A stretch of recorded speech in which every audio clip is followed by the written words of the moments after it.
My son's furious screams echoed through the mall as I dragged him toward the clothing store, his feet kicking out in defiance with every step. People were staring as if I were the worst mother, but was too tired to care. His small fists pounded the air, his face flushed with frustration. "I don't want new clothes," he yelled. His shoes scuffed the polished floor as I dragged him forward. I muttered promises of ice cream, hoping to bribe him into submission. "Can we get mint chip ice cream?" he asked as he began to calm. As my son grudgingly stepped into the fitting room, I finally exhaled, hoping for a moment's peace. I glanced at my phone, scrolling through messages, as I waited, relieved at the short moment of peace while he tried on the clothes. Minutes passed, and I barely noticed. When I finally looked up, the fitting room was eerily quiet. I called his name, but got no answer. Panic set in as I hurried over to the door, knocking gently. I swung the door open and was stunned to find it empty. The pile of clothes lay untouched on the floor. Where could he have disappeared so quickly? I thought to myself. As I searched around the store, panic turned to absolute dread when I realized there was no sign of him anywhere. The worst thoughts were running through my mind as I screamed his name. People looked at me dumbfounded when I asked them if they had seen my son. When I begged the security guards to check the CCTV, they brought me to the mall's control room. I watched closely at the screens as they scanned through the camera's feeds. When I spotted my son walking out of the store, the security guards were as stunned as I was, when the person walking off with my son looked exactly like me. They even drove off in the car I drove to the store in. The police wanted to confirm I wasn't crazy when they suggested they drive me to my address, but when I spotted my car back in the driveway, I felt like I was going completely insane. The two police officers looked at each other when my house key didn't fit in the door lock. "Are you sure this is your address, ma'am?" "My husband will clarify for you who I am," I shouted as I banged down the door. When my husband came to the door, he looked at me as if I were a complete stranger. "Someone kidnapped our..." Suddenly my son ran out and jumped up into my husband's arms. I was relieved he was home safe, but when the woman I saw on security feed came to the door, I wasn't sure what to believe. "This woman is an imposter," I protested. "I am that boy's mother. Tell them, Sam." "I've never seen this woman in my life, officer. As you can see, my wife is here with me and my boy." The police said the handcuffs were for my own safety, as they were putting me in the back of the police car. There was no evidence to suggest I wasn't who I was saying I was, so the police had no reason to keep me once we got back to the police station. Although I promised the police I wouldn't go back to the house, I had no choice. It was my house after all. It felt like I had my identity stolen. There was even a moment where I doubted who I was, but I wasn't crazy, and I knew who I was. I sat outside the house, heart pounding, trying to make sense of the madness. I knew I had to confront them. I gathered my nerve and walked to the door, pounding on it until my husband opened the door. The frustrated and cold expression on my husband's face as my son clung to his leg shattered my soul. "Sam, please, you have to listen to me," I begged. "That woman is an imposter. She's pretending to be me. I don't know how, but you know me. You have to know me."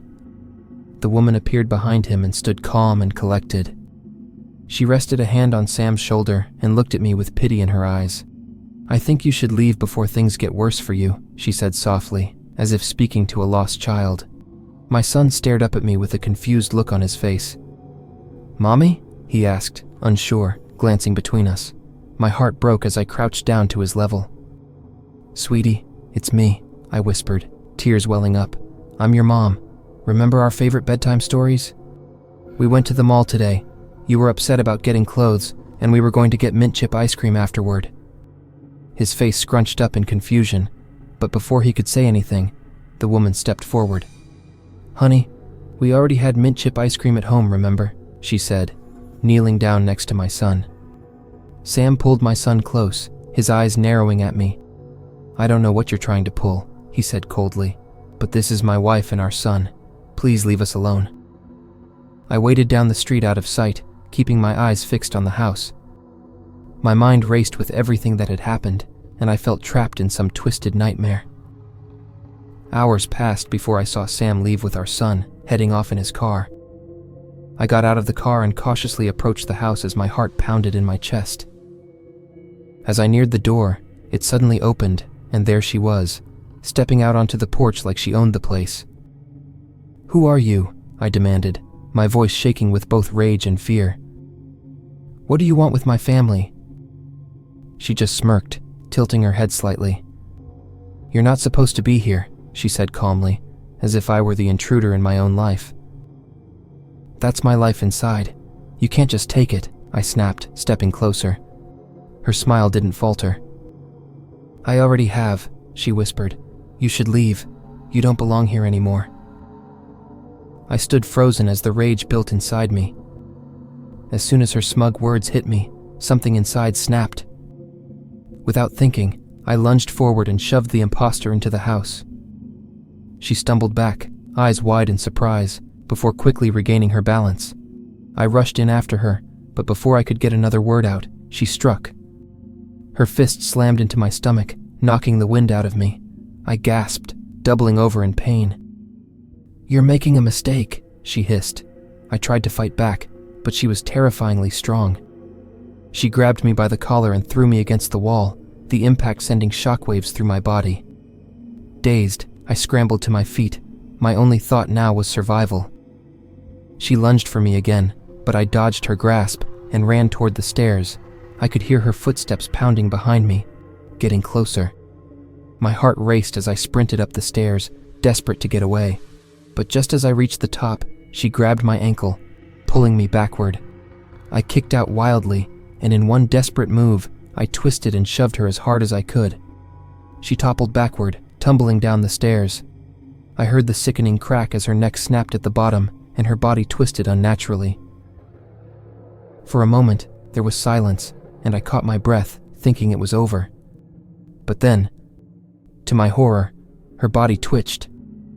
Her head jerked to the side with a grinding noise, and sparks flickered from her neck. She began to rise slowly, her movements stiff and mechanical. Pieces of her skin peeled away, revealing metal and wires. She wasn't human, she was a robot.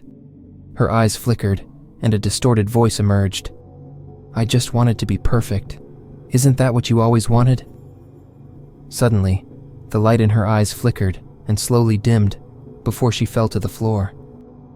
The front door creaked open, and I froze at the top of the stairs.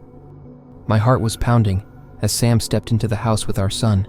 His smile faded instantly when he saw the mangled android at the bottom of the stairs, sparks flickering from its broken neck. His expression changed from shock to something dark.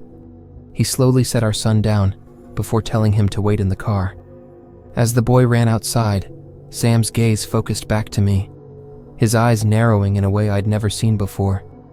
"You weren't supposed to find out like this," he muttered, his voice eerily calm as he approached the stairs.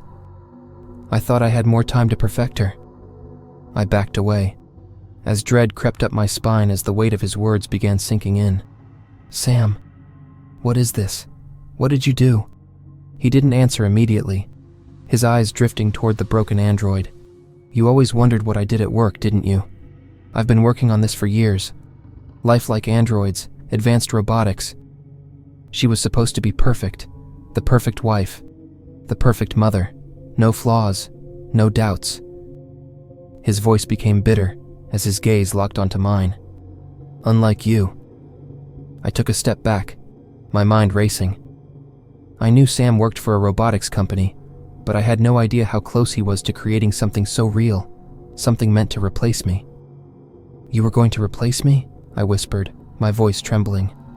"Not replace," he said, a twisted smile creeping across his face as he took another step closer. "Improve. She was everything you're not. She didn't argue. She didn't fight me. She was obedient, loving, and everything you refused to be." Panic surged through me as he edged closer, his demeanor growing more threatening with every step. "Sam, you can't seriously believe this," I said, as the words struggled to get out of my mouth. "You tried to build a family?" He chuckled darkly, his eyes gleaming with something unhinged. "I did more than try. I succeeded." My heart pounded in my chest, but all I could think about now was getting out and getting my son, and running as far away as possible. I bolted for the door, adrenaline kicking in. "You're not taking my son!" he shouted. I slammed the door behind me, sprinting for the car, grabbing my boy before Sam could reach us. I booked me and Daniel into a hotel until I figured out what we were going to do next. My heart was still racing from the chaos we just escaped from. The room was quiet, a stark contrast to the horror that had unfolded at the house. For a moment, I allowed myself to breathe, to feel some relief. We were safe, away from Sam and his twisted creation. "Let's get you cleaned up, buddy," I said softly, trying to keep things normal for Daniel. He smiled up at me, innocent and unaware of the nightmare we'd just fled. I filled the tub with warm water and helped him in, watching as he relaxed, splashing happily. For the first time all day, I felt a sense of calm wash over me. I sat on the edge of the tub, running my hand through his hair, grateful that we'd made it out together. But then something strange happened. Daniel's movements grew stiff and jerky. He stopped splashing, and his head tilted to the side in an unnatural way. My heart dropped. "Mommy, I don't feel good," he said, his voice distorted. Water fizzled around him, and I saw tiny, almost invisible sparks at first coming from his neck. "No," I whispered, backing away in horror. His skin began to peel, revealing metal and wires underneath. Sam hadn't just built the perfect wife. He was trying to build the perfect family.